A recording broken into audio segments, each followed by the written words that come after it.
নমস্কাৰ বন্ধু বান্ধৱীসকল সকলোকে পুনৰবাৰ আসাম সাৰ্ভিস চেনেলটোলৈ আন্তৰিক স্বাগতম জনাইছোঁ। যিসকলে অৰুণোদয় আঁচনিৰ কাৰণে এপ্লাই কৰিম বুলি ভাবি আছিলে তেওঁলোকৰ কাৰণে আহিছে এটা ভাল খবৰ। এইবাৰ মহিলাসকলৰ লগতে পুৰুষসকলেও অৰুণোদয় আঁচনিৰ কাৰণে এপ্লাই কৰিব পাৰিব।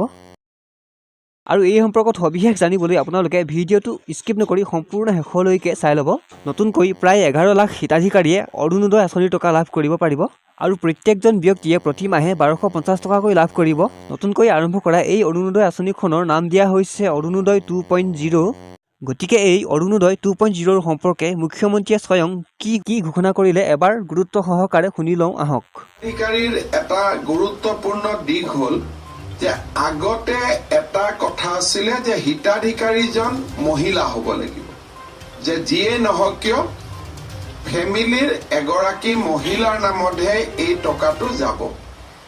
এইবাৰ আমি এই ডেফিনেশ্যনটো অকণমান বহল কৰিছোঁ আৰু আমি কৈছোঁ যে দিব্যাংগজনৰ নামতো এই টকাটো যাব পাৰিব।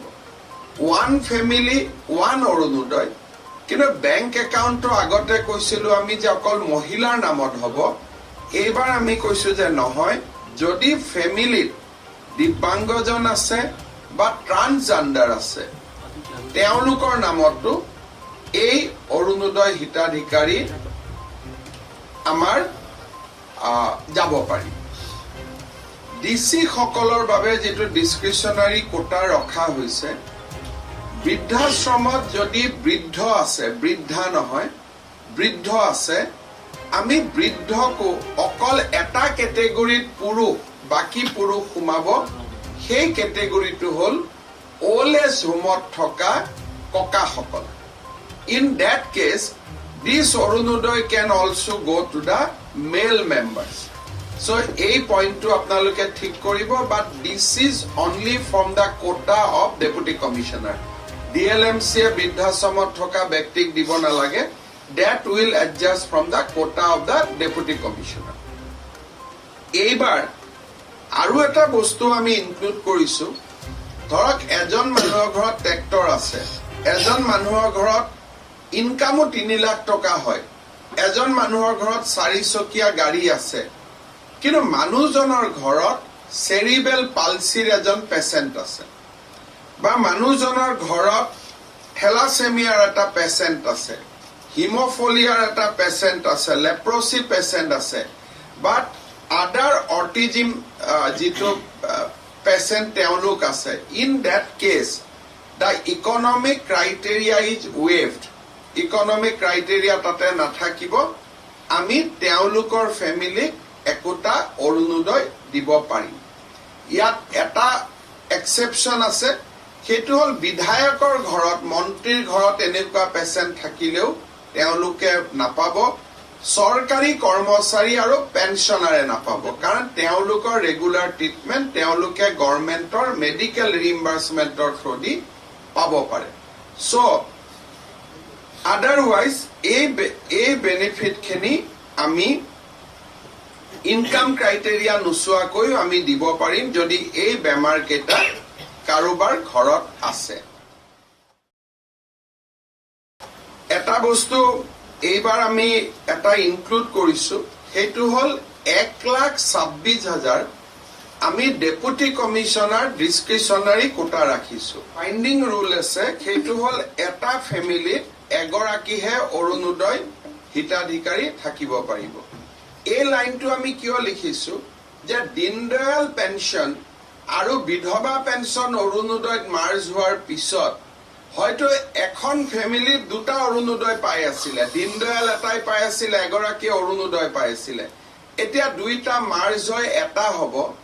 তাৰ পৰা ফেমিলিটোৰ একো লছ নহয়, কাৰণ অৰুণোদয় দিনক দিনে বাঢ়ি গৈ থাকিব and ultimately it will have the same effect. আজি আমাৰ আৰু এটা গভৰ্ণমেণ্টে সিদ্ধান্ত আমি লৈছোঁ যে ইন্দিৰা মিৰি বিধৱা পেঞ্চনটো মহিলাসকলে 300 টকা পাইছিল মাত্ৰ মাহত। আজিৰ পৰা তেওঁলোক অৰুণোদয় হৈ যাব, গতিকে তেওঁলোকে 1250 টকা পাব। দীনদয়াল দিব্যাংগজনে 1000 টকা পাইছিলে, আজিৰ পৰা তেওঁলোক অৰুণোদয় হৈ যাব So তেওঁলোকে 1250 পাব. So all deputy commissioner will ensure that the database of Deen Dayal and Indira Miri is merged with Orunodoi. Of course, form খন fill up কৰিব লাগিব কাৰণ আমি আধাৰ নম্বৰ আৰু epic number we have to capture. 1 এপ্ৰিলৰ পৰা Indira Miri আৰু Deen Dayal Divyangজন pension will be closed. National Social Assistance Program to বিধৱা মহিলাসকলে 300 পাই আছে. আমি Social Welfare Department আৰু 900 টকা নেক্সট বাজেটৰ পৰা বিধৱাসকলৰ বাবে দি দিম যাতে সেই সেগমেন্টত পোৱা বিধৱাসকলৰো বিধৱা পেনশন goes up to 1250. গতিকে অৰুণোদয় বেনিফিচিয়াৰী নামত আৰু 1.5 লাখ যোগ হ'ব. Whatever is today. এই গোটেইখিনি কৰাৰ পিছত Orunodoi will become a largest DBT scheme run by our state and maybe in at our level যিসকল state আছে তেওঁলোকৰ ভিতৰতো it will be one of the largest because we are going to give 4,200 crore annually and on a fixed date, that is 10th April. যেনেকে দৰমহা পাই তেনেকে অৰুণোদয়টো পাবই. এইবাৰ আমি অৰুণোদয়ৰ income criteria we have revised. আগত আমি অলপ ষ্ট্ৰিক্ট আছিলো, এইবাৰ আমি অলপ ফ্লেক্সিবল হৈছো. যেনেকে আগত 2 লাখ টকা পাৰ এনাম আছিলে কিন্তু বহুত কেইটা ৰেষ্ট্ৰিকশন আছিলে. যেনেকে former members of PRI আগতে নাপাইছিলে. আমি কৈছো যে নহয় এইবাৰ বৰ্তমান সকলে নাপাব কিন্তু প্ৰাক্তন সকলে পাব কাৰণ বহুত ওয়াৰ্ড মেম্বাৰ দৰমহা বন্ধ হৈ গল. their economic criteria may not be good. কিন্তু তেওঁলোকে পাব provided their annual income is below 2 lakhs. we are not compromising with the criteria. খালি eligibility তেওঁলোক আগত non eligible আছিল. We have made them now eligible. কোনো কাৰণতে government employee, government pensioner, PSU employee, PSU pensioner, but cooperative যিবিলাক governmentor দৰমহা খোৱা মানুহ আছে যেনেকে like secretary of many GPSS are permanent employee of government, they will not get it. এইবাৰ আমাৰ eligibility আমি কেইটামান আৰু expand কৰিছো. আগতে আছিল গাঁৱত 7 বিঘা মাটি, এইবাৰ আমি গাঁৱত 15 বিঘা মাটিলৈকে আমি আগুৱাই দিছো. সৰু সৰু টাউন বিলাকত আগতে আছিলে একঠা মাটি, এইবাৰ আমি 3 কঠালৈকে লৈ গৈছো. আৰু কামৰূপ মেট্ৰত 1.5 কঠা মাটি থাকিলেও অৰুণোদয় পাব পাৰে. আগতে আমি 2 হুইলাৰ 4 হুইলাৰ দুইটা থাকিলে নোপোৱা কৰিছিলো, এইবাৰ আমি কৈছো যে নহয় 2 হুইলাৰ থাকিলে পাব, 4 হুইলাৰ থাকিলে নাপাব. আগতে আমি কৈছিলো যে ৰেফ্ৰিজাৰেটৰ এয়াৰ কণ্ডিশনাৰ দুইটা থাকিলে নাপাব, এইবাৰ আমি কৈছো অকল এয়াৰ কণ্ডিশন থাকিলে নাপাব. আমি ৰেফ্ৰিজাৰেটৰৰ পাৰ্টটো আমি উইথড্ৰ কৰিছো.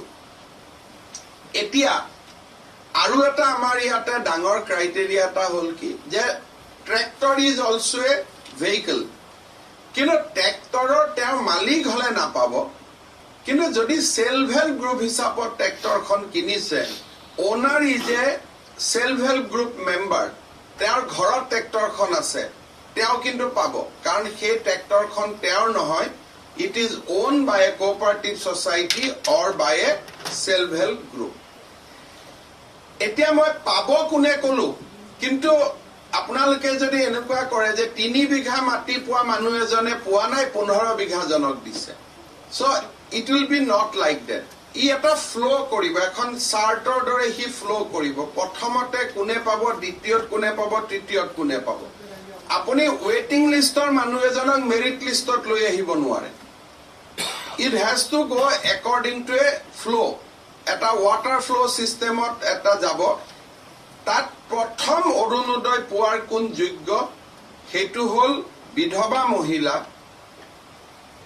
আনমেৰিড চিলড্ৰেন, যদি 35 বছৰ পাৰ হৈ গৈছে বিয়া হোৱা নাই তেওঁলোকে পাব. Divorce female if she is not remarried, divorce female, আৰু separated females, গিৰিয়েকে abandon কৰিছে। So তেনেকুৱা মহিলাক প্ৰত্যেক গৰাকীকে প্ৰথমতে অৰুণোদয় দিয়াটো আমাৰ দায়িত্ব। দ্বিতীয়তে মই আগতে কৈছো যে কাৰোবাৰ ঘৰত যদি দিব্যাংগজন আছে, cerebral palsy আছে, thalassemia আছে, they will get on a second priority. It is a woman-centric scheme. গতিকে মহিলা বিধৱা, মহিলা abandon, husband abandon কৰা, unmarried 45 years লৈকে তেওঁলোক প্ৰথম। দ্বিতীয় আহি গ'ল দিব্যাংগজন and medically in a bad condition like cerebral palsy, তেওঁলোকে দ্বিতীয় পদক্ষেপত পাব। তৃতীয় পদক্ষেপত পাব destitute and living on alms, আমাৰ গাঁৱে ভূঞে আপোনালোকে জানে।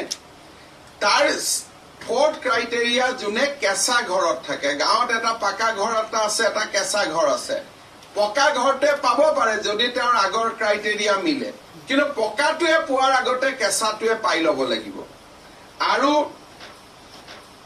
যি হাউচ হোল্ডত এডাল মেম্বাৰ নাই, ঢুকাই গৈছে, ফিমেল হেডেড হাউচ হোল্ড য'ত মহিলাই ঘৰখন চলায়, মেল নাই, আৰু ডিচি সকলে এইটো কৰিব অল্ড এজ হোমত বা ইনষ্টিটিউচনত থকা মহিলাসকলকো অৰুণোদয় দিয়াৰ ব্যৱস্থা কৰিব, বা that is from their discretionary quota.